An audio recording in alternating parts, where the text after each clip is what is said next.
in the propagation hub of Homeacres. May, springtime, going to summer, and a cheap way to grow some basil. Buy plants in the supermarket, British potted basil. And actually Edward bought these and he found them in the supermarket 47p for that. I mean, really hard to say that's good value. I mean, look at that. But then the question is, what do you do with them? How do you look after them to get the most ongoing? Because these are living plants here. You could eat the whole lot just in one go if you wanted. That'd still be quite good value actually. But that'd be a bit shame when you could get lots more harvest from it. So he bought 3, in fact. They're all the same. Slightly bigger, but same idea. And I'm going to do 3 different things with them, and then we'll come back in a month or so to see how the plants have fared as a result of doing that. So if we start with this one, the simplest way of dealing with this in terms of keeping it going for regular picking, you could pick off like larger, lower leaves, and just being a bit selective, I'm going to put the harvest in my little wooden bowl. What I would recommend though while doing that is, some of these plants are very small and they're not going to come to much. So ones like that I would remove. Actually, that's not very good at all.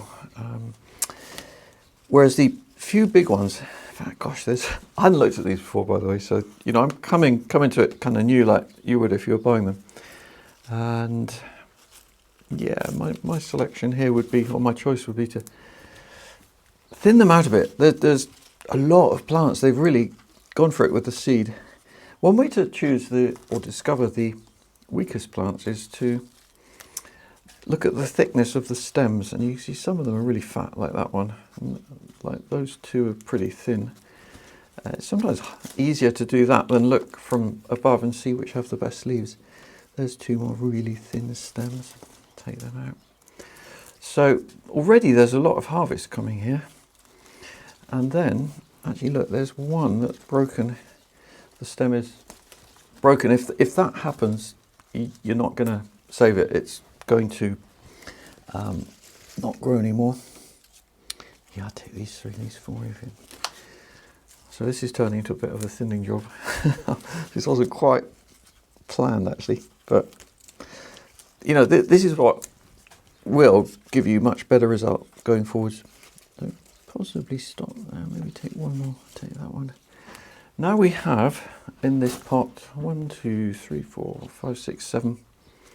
Let's make it 6 plants, still a lot. And I'm just going to firm it down a bit. It's quite fluffy.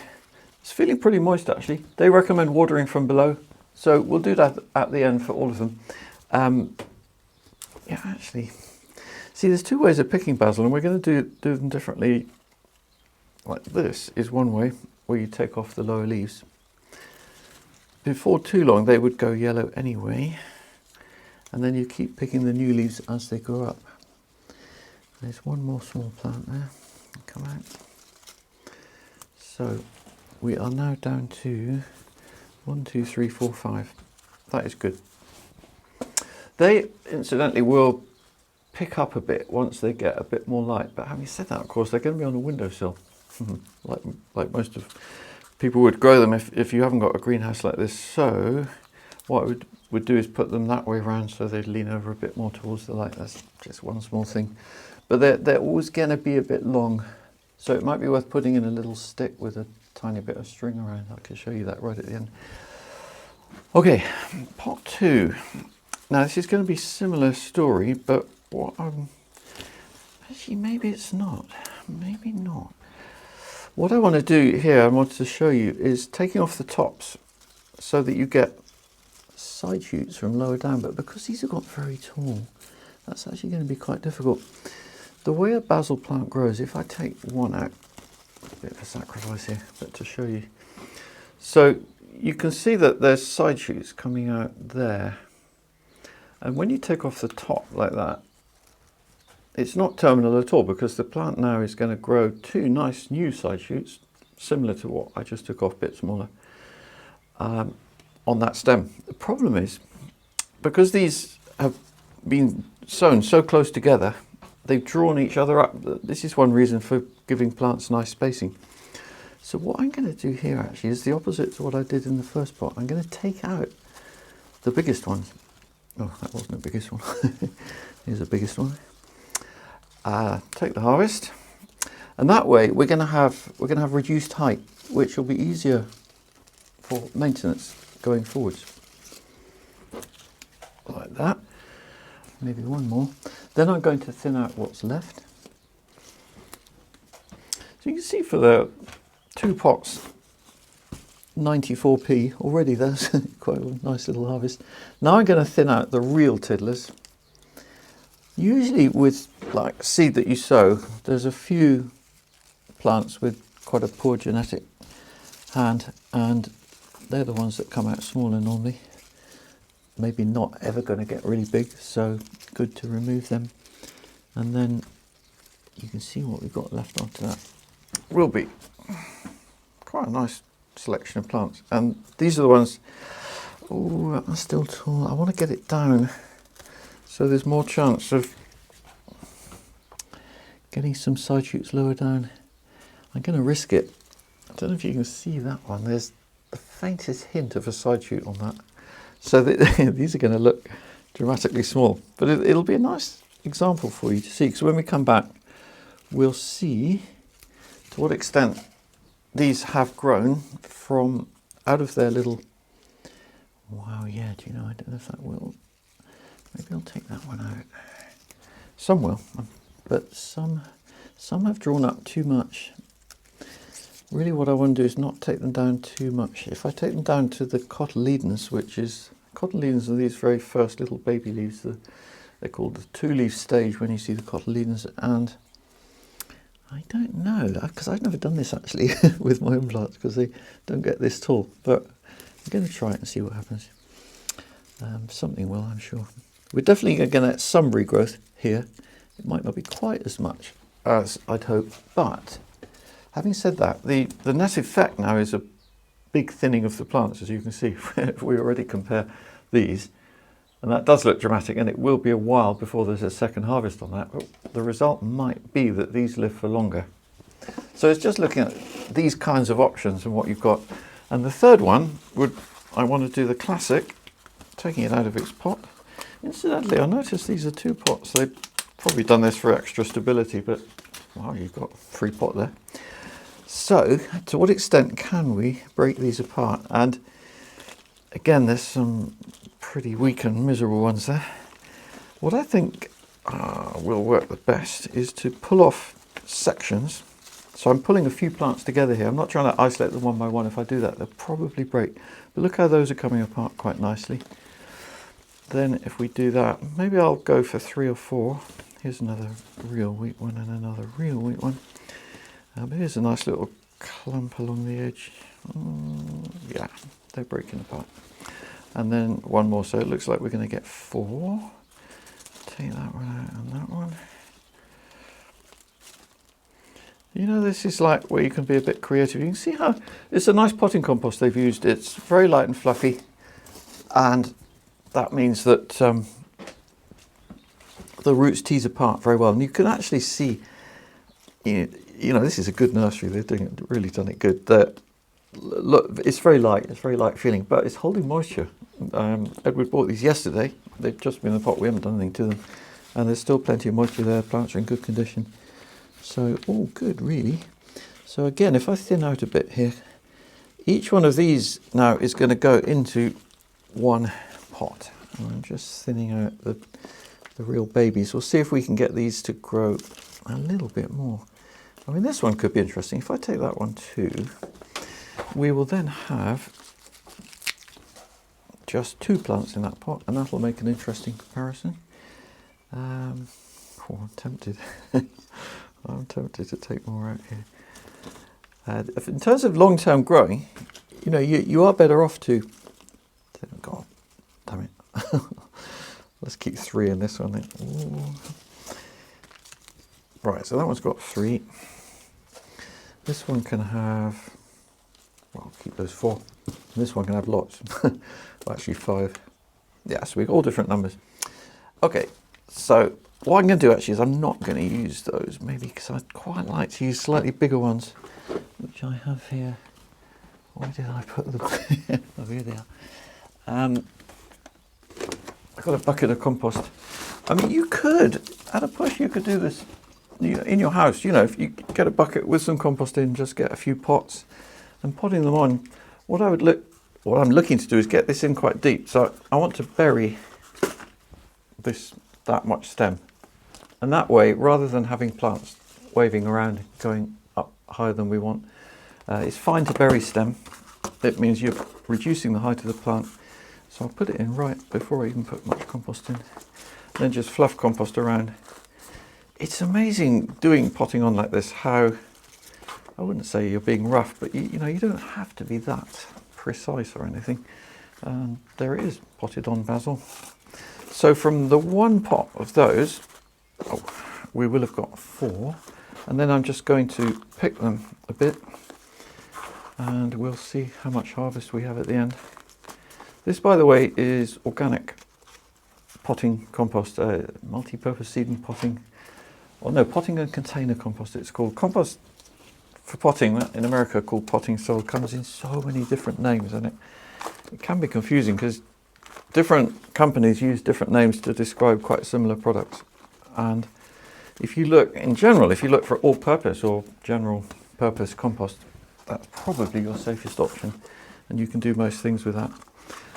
This one, although it is truly organic, it's not got any synthetic fertilizers in. I know that it's got a very good nutrient profile, as you can see from my plants here, and therefore I would expect reasonable results going forwards, because I don't really want or plan to feed these plants, although actually that might be a bit wishful thinking, because they well, especially the ones that we're not potting on, actually they will need feeding. So feeding, watering, if we leave those there for a minute. Just need to pick the basil. Now here you can see very clearly lovely side shoots, so I'm confident there this is going to work nicely, and here as well. So that is the initial harvest, the head, and it looks like we've kind of stuffed the plant, but actually there are side shoots there which are going to make new heads. So that's good, and 2 more to do. You can see how the length, now being reduced, it definitely makes them more manageable.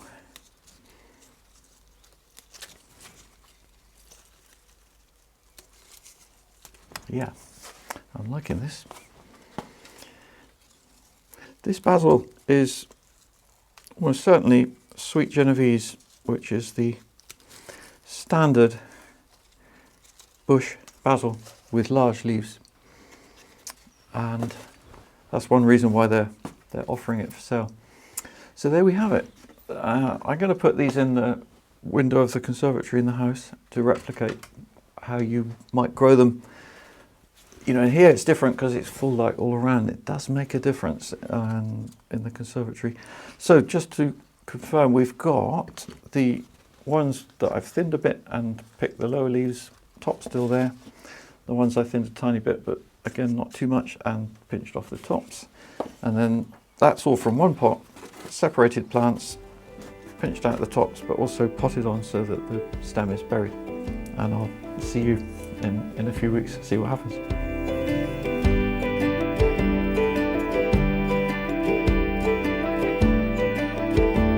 7.5 weeks further on, 22nd of June.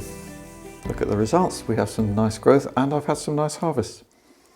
It's been fascinating to compare the differences between, for example, what we're calling pot 1. So this is the one that I did not prune too hard, took some leaves off and thinned down to 5 in the first session, and it's come out as 4 strong. 1 has withered and died, which is fine. Actually 4 is plenty, as you can see. And this one gave the biggest harvest on the, well, actually it gave the only harvest on the 28th of May, which is just under 2 weeks since we first looked at them. And that was from not having been so heavily pruned. And they were it was just leaves I picked actually, and there were quite a lot of them. So that was a nice result so far. I'm going to do harvests of not a final, but a big harvest of all of them now to give you an idea of what's there. This one you can see is just going a little bit pale. Both of these are going pale actually. They're running low on food. If I tap out the compost, the pot, you'll see the root ball. Look at that. Really, really matted. This would benefit, if you wanted to keep this going for longer, this would benefit from potting on. Potting on just means transferring that, take away this pot, find a slightly larger one. It doesn't have to be massive. So there's a bit of new compost around all of that root system, which the roots can then draw into for more moisture and nutrients to grow bigger.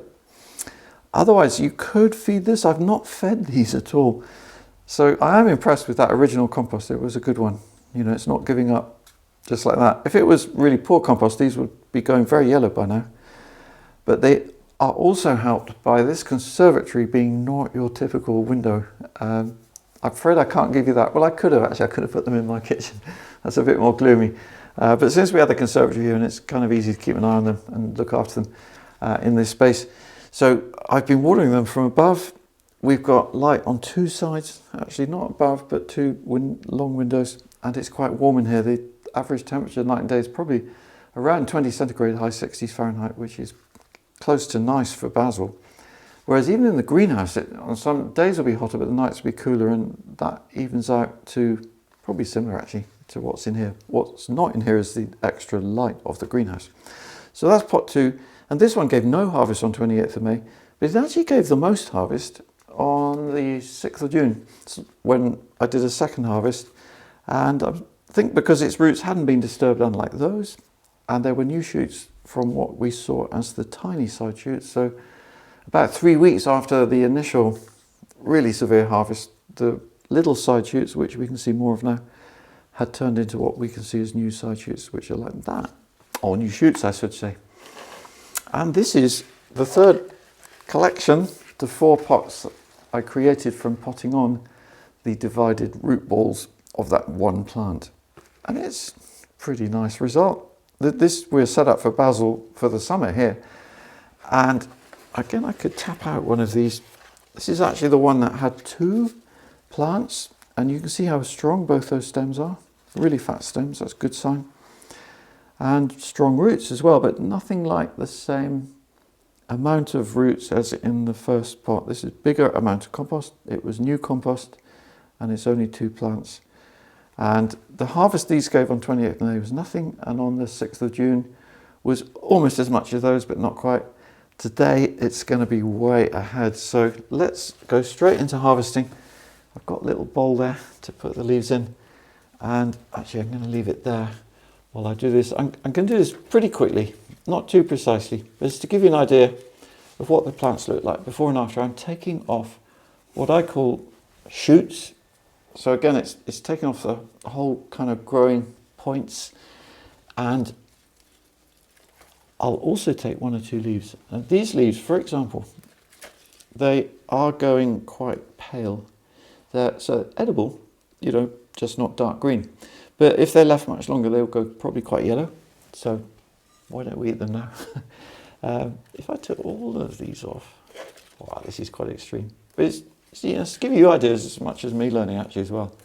So what we can see left here is still some side shoots, which are becoming main shoots.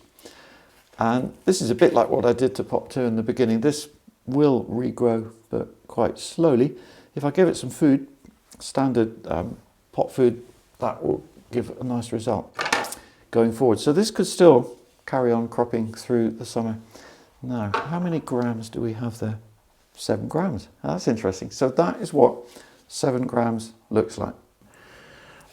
It's actually quite a few leaves. I mean, 7 grams doesn't sound much. Basil really is so light. So I'll pop that in there. We'll come back to the scales in a minute when we weigh up the results of this one, which likewise, I'm going to do a quick pick of all these top shoots. But you can see there's not the same amount of large leaf here. I'm going to take some of these slightly smaller side leaves as well. And there's a large number. This is more fiddly, slower to pick. You know, this is where actually having fewer plants in a pot can be advantageous, because to get the same weight, you need to spend more time picking when you've got a lot of plants in a pot, and it kind of looks impressive to start with, but going forwards they can crowd each other out, as is happening here. You can see how they're quite a bit paler actually than those ones, I would say. Even you've got one or two yellow ones. Now that one I would not eat. For me that's gone too yellow, it's looking quite old and tired. There's one or two in there that are good. No, that is interesting. We have 5 grams of basil, even though it looked, you know, pretty strong and lush, but there's a lot of small leaves that are actually not so, well, difficult to pick. You know, you could fiddle around and pick a leaf like that, but that's, I don't know, it's quite a little job. There's maybe 1 or 2 shoots there. I doubt if that's going to increase the weight much. So this, for me, even is, you know, this is quite an interesting result. Yeah, 6 grams actually now. Okay, so 7 and 6. That's going in there. Right, now look at this. So this is the pot which 2 basil were left in, and it, you know, that to me that's looking a good number. I would even, you've got options here. You could do that, or you could take more stem. It depends how long you might want it. If I take that stem off though, then there's less potential for side shoots. I'm going to take this one off because this one really is long, so I'm taking a bit of stem now. The stem though is edible, that will weigh more, but it's certainly good to eat. I'm going to take that one as well actually. I might even at the end pinch off these stems. I won't weigh them because that's not harvest, and so then the plant will grow from side shoots even lower down. Let's take a few of these largies. Don't want to take too many actually. They can all go in the pot, and it's going to be very interesting to weigh the result. So if we just briefly compare this with pot 1, and you see the difference in colour again. So this is no food and not potted on. This is potted on but no food since, and I'm not planning to feed it at all. And we can see which one is going to give the most, and indeed that's 9 grams from that one pot. So already that's a very nice result, and this was 1/4 of the original purchase. So let's whiz through these. This is the one that's got, I think it started with 4, but there's actually one of these is very weak. That's that one. Hardly anything there. Let's quickly take that off. And you know, I would even at this point take that out. So that, I've now down to 3. I'll take off this old leaf as well. Just a little bit of pruning before picking. You know, with an eye on the longer term here. Take off that bit of stem. Pick more head, and another nice head or shoot. There's a lot of lovely shoots here on this one. But actually I don't think there's going to be any more weight of harvest than on the first one we did. You know, 9 grams of basil, that's a worthwhile haul from one pot. But bear in mind, I haven't picked these now for 17 days, 2.5 weeks. So you wouldn't normally do it like this. You could just get a few of these shoots like every day or every 2 or 3 days. In fact, one like this, you could just work around each pot in turn. Oh, blow me down, there's 10 grams there. So that's 10, and that was from the similar plant arrangement, but just having the one extra plant. But I would say that statistically, that's a pretty similar result. Now we have 1. Oh, this is another one with 2 somehow. I thought we'd had some with more. That's very interesting, actually. This is the one that's got the most. Okay, well, I'll quickly do this one. And again, we will get a kind of result. Oh, yeah, no, sorry, I beg your pardon. There are 3. But again, quite a small one there. I'm just going to pinch off all the top of that, but I'll leave it. There's a yellow leaf, which is on its way out. And yeah, now this will be interesting, actually, because these plants look pretty strong. These 2 big ones in particular. You know, if you get one good plant, that can give you as much harvest as 3 very average ones. So there is value in doing a bit of selection in that initial potting to choose the ones. There's a little bit of pest damage here. It's not impossible. There's a bit of caterpillar in here in my conservatory. Gulp. And yeah, let's take the old leaf or 2. This is a bit random. 9 grams. So that is very similar. They're all quite similar actually, 9 or 10 grams. But that means we're heading for a very worthwhile harvest. This is, again, this is bearing in mind what I was saying, or bearing it out rather. There's 2 really strong, 4 altogether. 1, yeah, pretty strong, but the fourth one, not so worthwhile. Take the few leaves off that, and then I'm going to pull it out again. So going forwards, we know we've got 3 nice strong plants. That's going to give nice quick harvesting of chunky shoots and the odd leaf. Going forwards, I will take off more of the side leaves, because if you leave them on forever, they kind of just go yellow. And on the other hand, the plant needs some of them to photosynthesize to make more harvests. So it's always finding that balance a bit. We grow basil here commercially and just keep picking it all summer, right the way from early June to the end of September.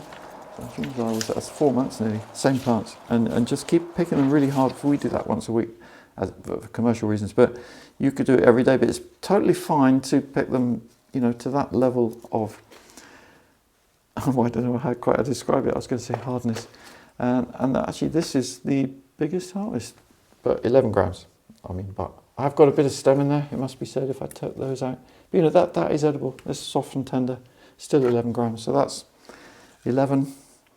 So if we add that to the others, it's around 40 grams. 40 grams, that's a lot of basil from the original pot, whereas these were 6-7 grams, but having given a little bit more before. So this clearly works well to do this, and with a bit of practice you could do that. You know, this potting on business, which might sound complicated, it's not really. You just got to be careful when you tease apart those roots. Find a nice compost to pot them on. You just, if you laid a sort of mat on a table in your house, you can do it. It doesn't make too much mess. Dustpan and brush the debris for the compost heap. And going forwards, watering. Watering is probably a key quality. Actually, I've not been overwatering. Even once I forgot to water, they were all wilting. And it was a bright sunny day. I gave them water, and by the evening they'd all perked up again. Basil is tolerant of dry conditions.